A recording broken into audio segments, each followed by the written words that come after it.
మీరు మొదట్లో ఒక మాట చెప్పారు, ఆమె మా డైరెక్టర్కి కాల్ చేస్తుంది, మాకు సంబంధించిన ఫ్యామిలీ మెంబర్స్కి కాల్ చేస్తున్నా అంటే వాళ్ళకి కాల్ చేసి అంటే ఏమని అడుగుతుంది? అంటే ఆమె మెయిన్ డిమాండ్ మీరు పెళ్లి చేసుకోవాలన్నా, లేదంటే ఇంకా మీ దగ్గర నుంచి ఏమి ఎక్స్పెక్ట్ ఏమీ కాదు, నాకు నిజంగా అర్థం కాదండి.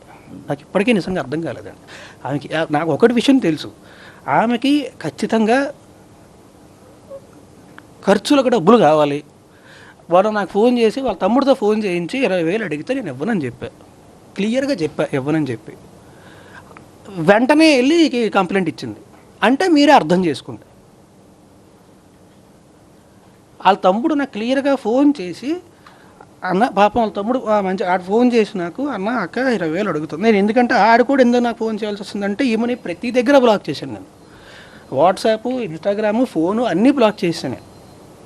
వాళ్ళ తమ్ముడు నాకు ఫోన్ చేసి అడిగితే నేను ఇవ్వనురా అని చెప్పా.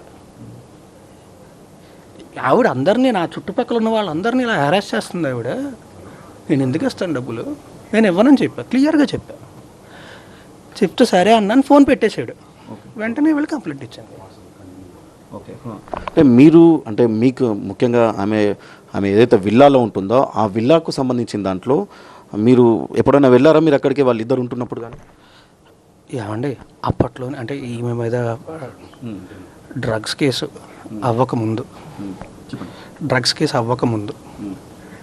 నేను ఆ ఇంట్లో ఉండేవాడిని కదా.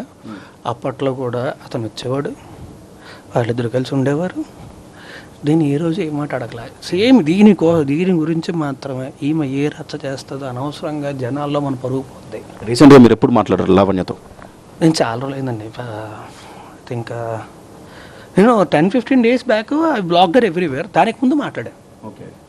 దానికి అప్పుడు కూడా వేరే ఇదేం కాదండి. అప్పుడు కూడా ఆమెకు డబ్బులు అవసరమే ఫోన్ చేసింది ఆవిడ. డబ్బులు అవసరమే ఫోన్ చేసింది, అప్పుడే మాట్లాడాను. ఆ తర్వాత బ్లాక్ చేశాను, ప్రతి దగ్గర బ్లాక్.